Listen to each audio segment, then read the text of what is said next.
대장동 저격수에서 윤석열의 입으로 변신을 했었죠. 김은혜 의원이 경기지사 경선에서 승리하면서 본선행 티켓을 거머쥐었습니다. 이른바 윤심 승부를 갈랐다는 평가가 나오고 있는데요. 경선에서 패한 유승민 전 의원, 지금 막 SNS에 글을 올렸는데요. 제가 지금 보면요. 권력의 뒤끝이 대단하다면서 공정도 상식도 없던 경선이었다라는 상당히 비판의 목소리를 쏟아냈습니다. 관련 내용 조익신 멘토가 정리했습니다.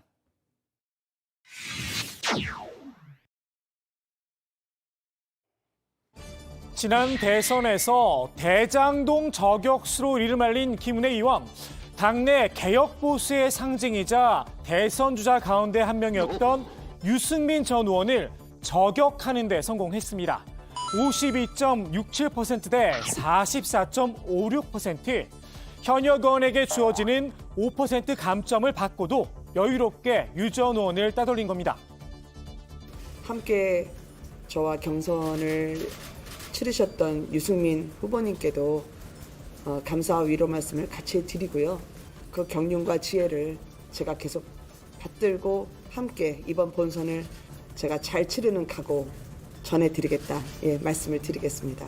말보다 발이 빠른 도지사로서 경기도민의 실질적으로 체감할 수 있는 그런 삶의 발전과 그리고 일상의 회복을 도와드리고 싶습니다.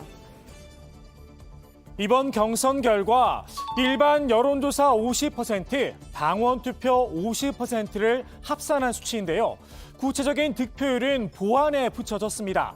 다만 일반 여론조사에선 유 전 의원이 김 의원을 압도했지만 당원투표에선 김 의원이 압승을 거둔 걸로 전해집니다. 민심에선 이겼지만 당심에서 크게 뒤진 유 전 의원. 경선 과정에서 경기도 흰자론을 강조했었죠. 경기도를 보고 뭐라 했는 줄 아냐? 경기도는 계란 흰자 같대. 서울을 감싸고 있는 계란 흰자.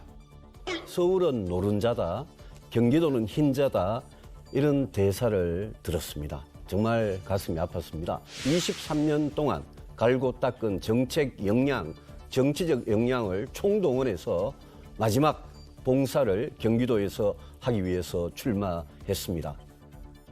정책과 능력만으로 당심을 흔들기엔 역부족이었나 봅니다. 이른바 윤심의 힘. 당심에도 노른자와 흰자가 있죠. 윤석열의 입을 상대로 윤심은 민심이라 외침은 통하지 않았습니다. 지방선거 이 출마 여부를 놓고요. 차기 정부의 국정과제를 수립하는 그 엄중한 과정에서 제 신상에 대한 언급이 제기되는 것은 바람직하지 않다고 생각합니다. 당선인께서 이번 지방선거에서 제일 바라는 게 뭘까 생각해 봅니다. 결국 그 지방선거 본선 승리 아니냐, 경기도지사 선거에서 이기는 거 아니냐, 저는 그렇게 믿습니다. 저는 그래서 제가 윤심은 민심일 거다, 이렇게 제가 믿고 있는 이유입니다. 여기에 지난 대선 경선 당시 윤 당선인과 쌓았던 악연도 있었죠. 천공 스승님 아십니까? 네. 이병환이라는 사람 만나본 적 있습니까? 아주 이상한 특정 부위에 침을 놓는 사람이라 그래요. 네, 만난 적 없습니다. 윤 후보님하고 윤 후보님 부인하고 네. 장모님이 이 역술, 네. 이 무속인들 이런 네. 쪽에 굉장히 자주 만납니까? 글쎄 저는 예. 그런 분들을 예. 잘 안 만나기 부인하고 때문에 장모님. 왜 갑자기 무속 이야기를 꺼내느냐? 당시 TV 토론이 끝난 뒤 두 사람 사이에 삿대질이 오가며 물리적 충돌 논란까지 빚어졌던 건 안 비밀입니다. 여기에 유 전 의원에게 거머리처럼 따라붙은 정치적 꼬리표가 있죠. 이른바 배신자론. 계란 흰자에서 아예 껍질로 내몰린 게 아닌가 싶기도 합니다. 신뢰를 어기는 배신의 정치는 결국 패권주의와 줄세우기 정치를 양산하는 것으로 반드시 선거에서 국민들께서 심판을 해 주셔야 할 것입니다.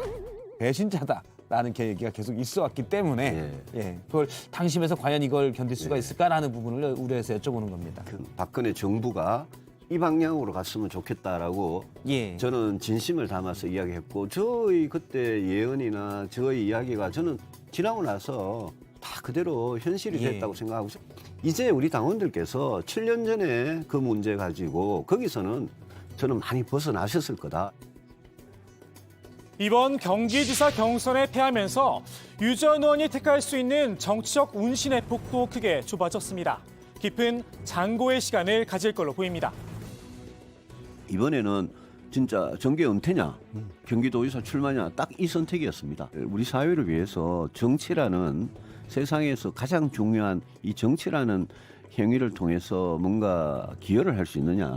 저는 뭐 그게 저의 원칙이었다, 기준이었다 그 말씀을 드립니다. 경기지사 경선 결과로 확인된 윤심의 힘. 김은혜 의원뿐 아니라 주요 경선 지역 곳곳에서 윤심을 등에 업은 후보들이 승리를 거두고 있습니다. 윤 당선인이 직접 출마를 권유했다고 하죠. 뒤늦게 충남지사 경선전에 뛰어든 김태현 의원이 본선행 티켓을 거머쥐었습니다.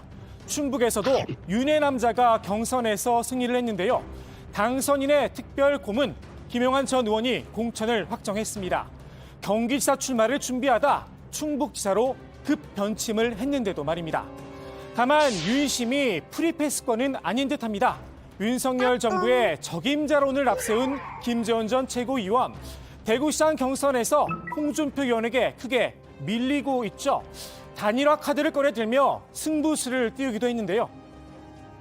홍준표 후보를 꺾기 위한 하나의 방법 아니겠습니까? 윤석열 대통령 당선인께서 직접 국민의힘 경선에 개입하거나 아니면은 좀 후보들을 직접 이렇게 정리하거나 그랬다고 정말 믿고 싶지는 않은데 이렇게 진행되는 일들을 보면 적어도 윤핵관들의 의지와 신념과 고집과 판단이 들어가 있는 것이 아니냐. 김 전 의원의 큰 그림, 이른바 박심에 막혔습니다. 유영아 후보는 뭐 그냥 자신이 후보가 되어야 된다. 그리고 저에게는 그냥 그 자신이 박 대통령을 모시고 있으니까 당신은 사퇴하라. 뭐 이런 식의 그 주장을 하고 있는데 타깃이 됐던 홍 의원에게 공격의 빌미만 준 겁니다. 당선자 팔고 당선자 사진 붙여놓고 마치 모든 것이 협조해서 할 것처럼 그런 식으로 하는 게 그게 무슨 선거입니까? 본인이 자신이 없으면 물러나는 게 맞죠. 대구 판세가 한쪽으로 크게 기울자 정치권의 관심은 오히려 다른 곳으로 쏠리고 있습니다. 홍 의원이 대구시장에 출마하게 되면 홍 의원의 지역구가 비게 되죠. 누가 그 자리를 차지하느냐는 겁니다. 제가 선거를 떨어졌을 때 과연 그 지역에 출마를 해야 되는지 하면 또 왜 해야 되는지 아니 대구시장을 했다는 사람이 지역구 출마하는 게 정말 이게 마땅찮은지 제가 고민을 해야 되겠죠.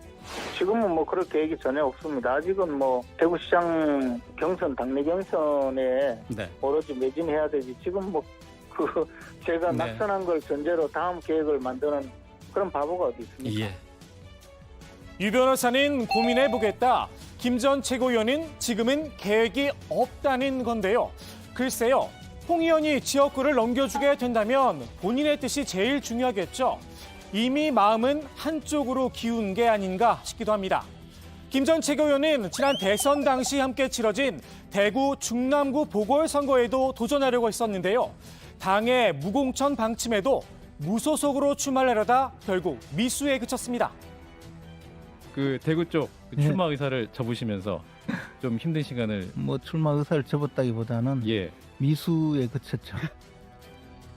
이번에 또다시 낙동강 오리알이 되면 안 될 텐데 말입니다.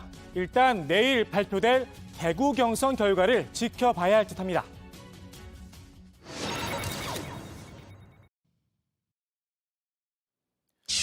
국민의힘이 오늘 전국위원회를 열고 국민의당과 합당안을 표결에 붙였습니다. 곧 투표 결과가 발표될 예정인데요. 합당안을 의결하고 중앙선관위에 등록을 마치면 합당 절차는 모두 마무리가 됩니다. 국민의당 소속 의원들은 국민의힘으로 당적이 바뀝니다.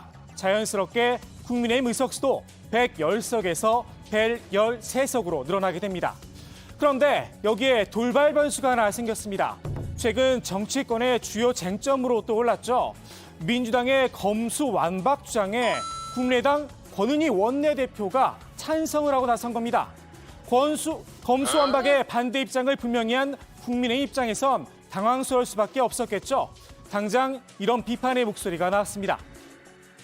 네, 양당의 합의안이 잉크가 마르기도 전에 권은희 의원이 국민의당 원내대표직을 이용하여 검수완박 관련 4당 원내대표 회동에 참석했다고 합니다. 권은희 의원은 검수완박에 대한 의견을 대표할 위치에 있지 않습니다. 개인의 소신을 피력하기 위한 방법이라면 지금 당장 탈당하고 합당에 참여하지 않기를 바랍니다. 권 원내대표도 듣고만 있지는 않았는데요. 민주당이나 국민의힘이나 일란성 쌍둥이 같다 맞불을 놨습니다. 법사위 안건조정위를 무력화하기 위해 소속 의원이 탈당하는 더불어민주당이나 합당이 예정된 국민의힘과 입장이 다르니 국민의당에서 탈당하라고 하는 국민의힘이 일란성 쌍둥이입니다. 권 원내대표도 국민의힘과 합당에 참여하고 싶은 생각은 요만큼도 없습니다. 다만 탈당이 아니라 제명을 원하고 있죠. 비례대표인 권 원내대표 입장에선 제명이 돼야 의원직을 유지할 수 있습니다. 권 원내대표는 이미 국민의당에 제명을 요청한 상태인데요. 뜻대로 되긴 쉽지 않아 보입니다. 당초 제명을 검토하겠다는 입장이었던 안철수 대표, 권 원내대표가 검수완박에 찬성하고 나서자 제명 불가 쪽으로 마음이 기울었다는 소식인데요. 국민의힘은 검수완박 법안을 막기 위해서 필리버스터를 준비 중이었죠. 권 원내대표가 제명된 뒤에 필리버스터 중단을 위해 필요한 180석에 동참을 한다면 안 대표의 당내 입장이 곤란해질 수밖에 없습니다. 그렇지 않아도 국민의당 의석이 3석뿐이다. 이준석 대표에게 은근히 무시를 당하고 있는 상황이죠. 국민의당이라는 곳에서 이 의석이 3석 정도 있는 정당이지만은 그래도 의견은 좀 통일시켜서 이런 데 나서야 되는데 공교롭게 이제 의원이 3분이시다 보니까 한 분은 사무총장이고 한 분은 원내대표고 막 이래요. 네네. 그러다 보니까 원내대표 자격으로 무슨 4당 회의에 가가지고 국민의당의 입장으로 검수완박에 찬성하는 듯한 모습을 보인다든지. 여야가 박병석 의장이 내놓은 중재안에 합의를 하면서 일단 검수완박 이슈는 가라앉게 됐는데요. 이와는 별개로 권 원내대표가 남긴 돌발 행동의 기억은 쉽게 지워지지 않을 듯합니다. 다만 권 원내대표에게도 제명 외에 선택지가 아예 없는 건 아닙니다. 20대 국회 당시 새누리당 비례대표로 당선된 김연아 의원의 케이스가 있습니다. 김 전 의원은 새누리당에서 쪼개져 나간 바른정당으로 합류하고 싶어 했는데요. 역시 의원직 유지를 위해 제명을 요구했지만 당에서 이를 거부했습니다. 결국 김 전 의원은 몸 따로 마음 따로 사실상 이중 당적자로 활동을 했죠. 네, 이분은 이미 바른정당 가서 활동을 하고 있습니다. 지금 우리 당으로서는 정말 계륵 같은 존재로 있다 이렇게 말씀을 드립니다. 당시 당 지도부는 김 전 의원의 당원권을 정지하는 등 초강수를 뒀지만 다시 바른정당 계열과 합당을 할 때까지 꽤나 골치를 썩었는데요. 이준석 대표도 이런 점을 걱정하는 눈치입니다. 만약에 국민의힘에 들어와가지고 저희가 그 권은희 의원의 거취에 대해서 뭔가 의사를 표명해야 되는 상황이 오게 되면은 그거는 국민의힘에게도 국민의당에게도 별로 좋지 않은 그런 경고하다 이렇게 생각합니다. 권 원내대표, 본인의 소신을 쉽게 꺾을 것 같지는 않죠. 국민의힘 내에서 이런 존재가 되지 않을까 싶기도 합니다. 오늘의 톡 쏘는 한마디 이렇게 정리합니다. 아니요. 모두가 예라고 할 때 아니라고 할 수 있는 친구.